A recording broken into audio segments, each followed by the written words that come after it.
राजन, भगवान ऐसी लीला कर रहे हैं जिसको देख के सभी देवी देवता आनंदित हो रहे हैं। सभी मन मन में प्रार्थना कर रहे हैं, प्रभु हमें भी ऐसा कोई आशीर्वाद दे दो, हम भी धाम में आ जाए, हम भी आपके गोप ग्वालवाल बन जाए, हम भी आपके शरण में आ जाए। आगे भगवान ने धेनुकासुर का उद्धार किया।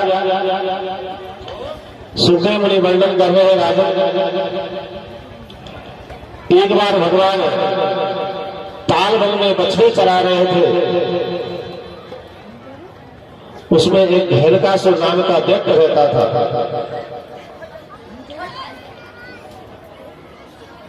जैसे ही देखा सब कहने लगे, भैया इधर मत चलो, इधर एक दैत्य रहता है, अगर दैत्य को अगर पता तो मार देगा। भगवान ने बलराम जी को इशारा किया, कहने लगे भैया इसे तो मैं नहीं मार सकता, कोई प्रहलाद का वंशज है, और जब मैं नरसिंह अवतार धारण किया था तब मैंने प्रहलाद को वचन दिया था कि आज के बाद मैं तेरे वंश को किसी को नहीं मारूंगा, पर इसका उद्धार तो करना है, तुम उद्धार करो।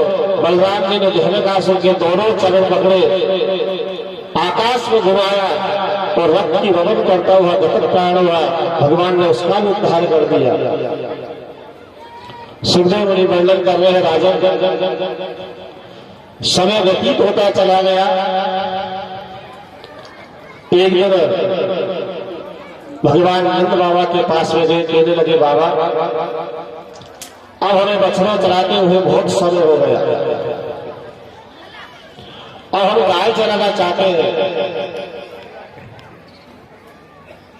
नंद बाबा ने कहा भैया हम तुम्हारे लिए किसी ब्राह्मण से मुहूर्त निकलवाते हैं, जो शुभ मुहूर्त होगा उसमें तुम गाय चराने जाना। सुखदेव मुनि वर्णन कर रहे हैं राजन कि गवाचरणं धुलीयन्तु सर्व पाप प्रणाशनं ललाटे मस्तके घाय गंगा स्नानं फलं भवेत्। बंधुओं, जो गाय की जो सेवा करता है उसके घर में कभी जीवन में कोई कष्ट नहीं हो सकता। अब तो लोग गाय को स्वार्थ के तौर पर पालने लगे। गाय जब तक दूध देती है, जब तक उसको खिलाते हैं, पिलाते हैं, रखते हैं, जिस दिन गाय ने दूध देना बंद कर दिया उसे ऐसे निकाल देते हैं जैसे वो अनाथ है, उसका कोई रखवाला नहीं है। आजकल तो लोग गाय को काट काट के खाने लग गए। ऐसे उसका जो सेवक था, उसकी जो सेवा करता था, जैसे उसके पास में उसको आटा डालने के लिए, उसे रोटी देने के लिए जाता था, वो उसे सूंघती है। आज भी गाय जो भी उसके पास में जाता है उसे सूंघती जरूर है। उसमें सूंघने से उसके अंदर जितनी भी बीमारी होती थी उसका वो शोधन करती थी, मेरे मालिक की कौन कौन सी बीमारी है। प्रातःकाल वो जंगल में जाती, उस बीमारी की कौन सी जड़ी है उस जड़ी को खाके आती थी और उसके रस से वो दूध देती थी, और उस दूध को वो मालिक जब पीता था वो बीमारी अंदर ही अंदर खत्म हो जाती थी। इसलिए पहले क्या कर रहे हैं राजा, रोज भगवान प्रातःकाल गाय को लेके जाते। मैया ने कहा भैया पहले तो तुम पास में ही गाय बछड़े चराते थे, अब तुम्हें दूर जाना पड़ेगा। छुप जाएंगे तो भगवान ने कहा भैया जब मेरी ये गाय नंगी पैर चलती है, इनके कुछ नहीं चुभता है, दर्द तो इनके भी होता होगा, जब इनके कुछ नहीं चुभता है तो मेरे कहां से चुभेगा। ये नंगे पैर जाएगी तो मैं भी नंगे पैर चलूंगा। भगवान ने जब तक गाय चराई, जब तक वृंदावन में रहे, तब तक भगवान ने कभी चप्पल चरण पादुकाएं नहीं पहनी। एक दिन की बात है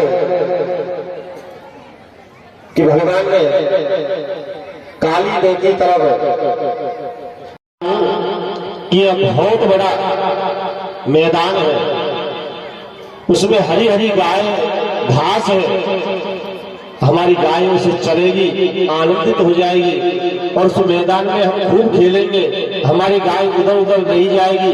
अगर इधर जाएंगे हमको गायों को बार बार में देखना पड़ेगा कहाँ जा रही है। सब बार बार भगवान की बात यूं ही मान जाते थे। सब काली देवी और चल दिए। भगवान ने कहा आज तो हमारी ये इच्छा है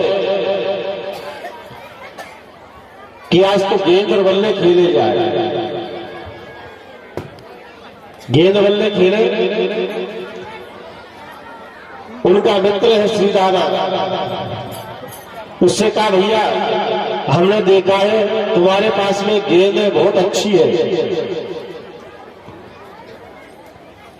सुखदेव मुनि वर्णन कर रहे हैं राजन। अब तो श्री रामा ने कहा भैया गेंद तो है पर ये गेंद मैं तुझे नहीं दूंगा। ये मेरे बाबा के पिताजी के हाथ की गेंद है और ये बहुत अच्छी है। अगर ये गुम गई तो वापस नहीं आएगी। भगवान ने कहा ये गेंद मैं लाके तुझे दूंगा।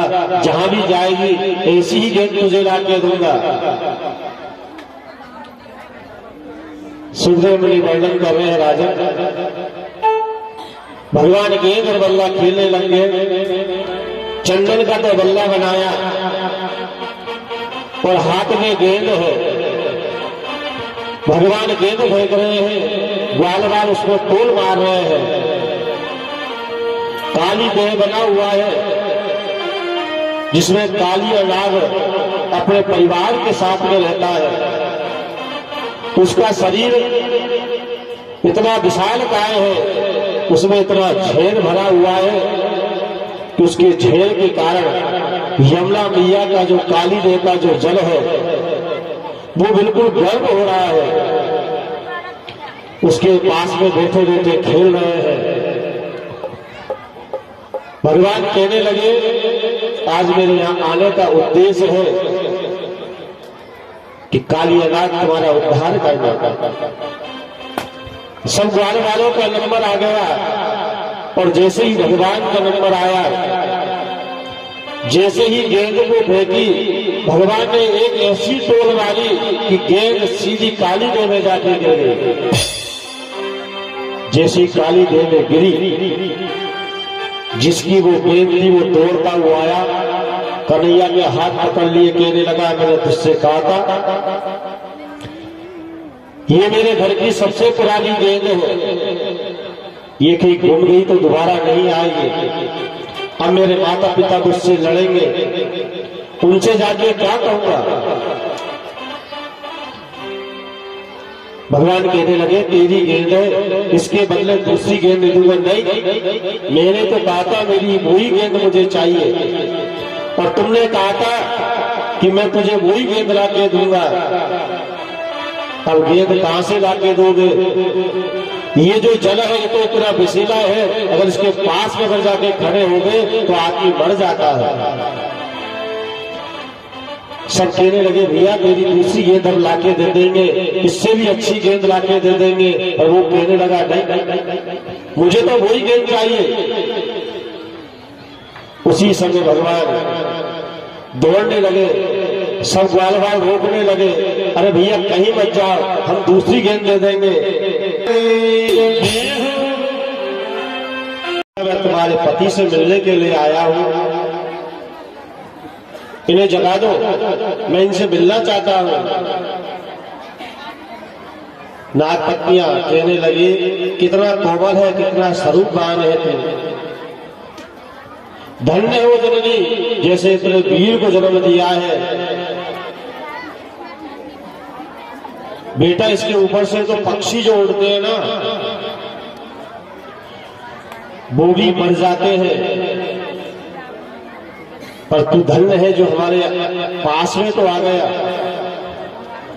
तुम्हारे स्वरूप को देख के बड़ा आनंद आ रहा है और तुझ पे दया आ रही है। ऐसा करो तुम मेरे पति जगे उससे पहले ही तुम यहां से भाग जाओ। उन्होंने कहा भैया मैं भागने के लिए नहीं आया हूं, अपने पति को जगाओ, नहीं मैं जगाऊंगा। नाग पत्नियों की भगवान की जो वार्तालाप हो रही थी उसे सुनकर कालिया नाग जग गया। जैसे ही जागा